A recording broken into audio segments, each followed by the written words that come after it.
Bonjour, bienvenue à tous pour ce nouvel épisode, le 13e.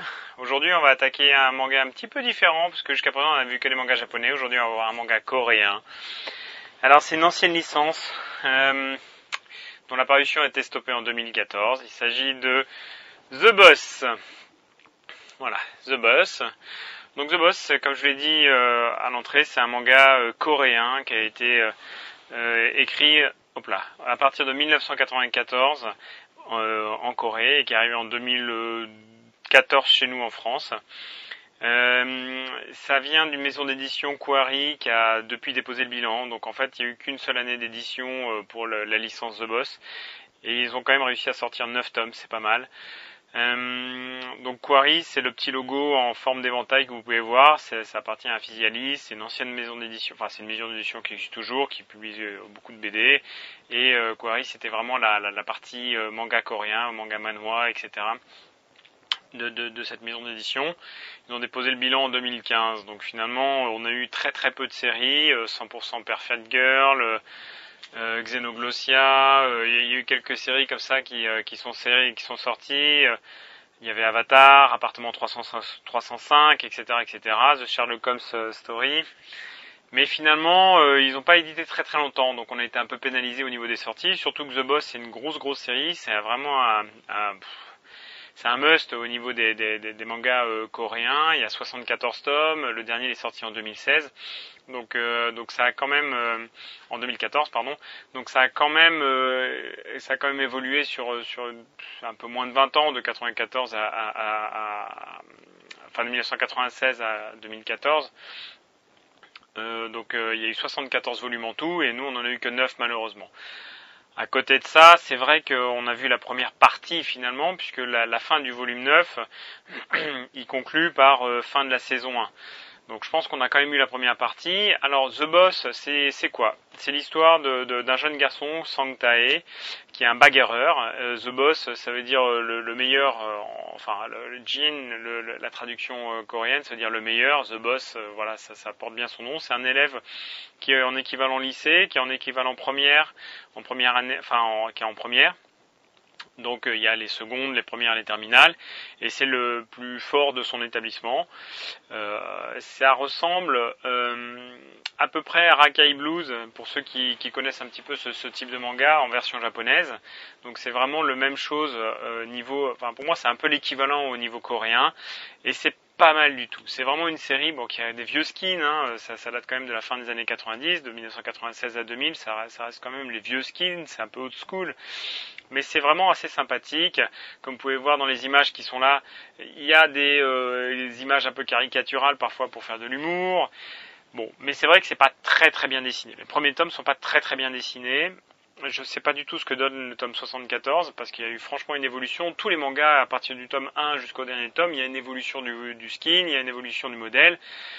Là, The Boss, c'est quand même un truc où il y a, les visages sont pas spécifiquement bien faits, les muscles sont pas spécifiquement bien faits, mais les mouvements sont quand même bien, quand il y a de la bagarre, on comprend quasiment tout le temps ce que l'auteur essaye de mettre, le mouvement, les coups de pied arrière, les deux pieds en avant, enfin, les coups de poing. On arrive vraiment à comprendre quand on est en train de lire le manga, on comprend ce qui se passe, on est dans l'action. À côté de ça, c'est vrai qu'il dessine pas très bien les filles, il dessine pas très bien les muscles, les visages, c'est pas des super skins, mais il arrive vraiment à faire ressortir l'ambiance. Vous pouvez voir là ici, il y a une image c'est à peu près à ça que ça ressemble, c'est assez caricatural. Il y a beaucoup de décors, c'est un manga où il y a beaucoup de décors, il y a très peu de pages blanches, il y a assez peu de dialogue, mais il y a vraiment beaucoup de décors. Le personnage principal, Sang Tae, donc il est en première, il sort avec, je vous spoil pas trop parce que c'est le premier tome, il sort avec une fille et ça se passe systématiquement mal. À chaque fois qu'il a rendez-vous avec elle, il lui pose un lapin parce qu'il va se bagarrer. À chaque fois qu'il a rendez-vous avec elle, il s'en va pour aller se bagarrer. Ça finit par créer des problèmes. C'est une série qui est quand même, malgré tout, alors elle est assez profonde parce qu'il y a vraiment des liens d'amitié qui sont importants. Il y a l'honneur qui passe avant beaucoup d'autres valeurs. Il est prêt à perdre une bagarre si les motifs de la bagarre ne sont pas justes, mais il va essayer de systématiquement la gagner si lui il estime que la bagarre est juste. À côté de ça, Il y a beaucoup d'humour, beaucoup de quiproquos. C'est vrai qu'on rigole bien quand on lit cette série. Il y a beaucoup de phases qui sont vraiment assez marrantes. Il y a ces images caricaturales qu'on retrouve souvent dans les mangas. Je trouve qu'elles sont vraiment très bien faites pour le coup. C'est des dessins qui se prennent pas trop la tête. Il y a des personnages qui sont absolument risibles parce qu'ils sont ridicules. Voilà, c'est vraiment... En fait, c'est une bonne série, voilà. Après, je vous cache pas que ça risque d'être difficile de la trouver. La série, elle a été stoppée en commercialisation en 2014. Donc, depuis 2014, vous pouvez la trouver qu'en occasion. Soit, moi, j'ai mis beaucoup de temps à la compléter. J'ai mis 4 ou 5 ans à la compléter, parce que je les ai achetés que d'occasion. Du coup, à chaque fois que je trouvais un tome, j'étais content. Mais c'est pas une série très très très fréquente. Le tome 9, j'ai eu du mal à le trouver, mais c'est pas spécifiquement celui-là que j'ai eu le plus de mal à trouver. Il y en a d'autres qui étaient pas forcément très très faciles. Bon, en tout état de cause, c'est une série que je vous conseille à lire parce qu'elle est vraiment bien. Je pense qu'elle est dans la même lignée que Rakai Blues, elle est dans la même lignée que Né pour cogner, enfin toutes ces séries de mangas de bagarreurs, que Shonen Seven, etc., etc. Il y a beaucoup d'humour, et pour une fois, c'est plutôt un manga coréen et pas un manga japonais. Donc, c'est vrai que maintenant, on a du mal à trouver des mangas coréens. Il y avait beaucoup de licences avant. Je vous dis, il y avait Quay, il y avait Tokebi, Clair de Lune, voilà, il y avait plusieurs éditeurs. Maintenant, c'est vrai que je me suis pas renseigné, j'ai pas l'impression qu'il y ait beaucoup, il doit y en avoir parce qu'il y a quand même des mangas qui sortent d'un peu partout, mais il y a moins de prévalence, en tout cas, de ces éditeurs pour la culture coréenne qu'on a eu dans la fin des années 90 et les débuts des années 2000. En tout état de cause, voilà ce que je voulais vous dire. Si vous avez des questions, n'hésitez pas. C'est une série qui est quand même pas très très fréquente. Pourtant, c'est une bonne série. C'est dommage qu'elle continue pas. C'est dommage qu'elle soit pas reprise par quelqu'un d'autre. N'hésitez pas à poser des questions, à me dire si vous l'avez lu, ce que vous en avez pensé. N'hésitez pas non plus, parce que l'auteur a pas d'autres séries en France. C'est la seule qu'il est.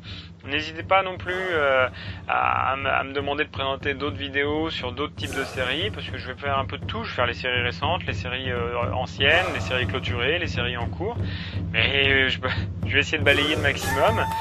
En tout cas, si la vidéo vous a plu, mettez un petit pouce bleu, laissez un petit commentaire, ça fera toujours plaisir. Abonnez-vous si c'est pas déjà fait.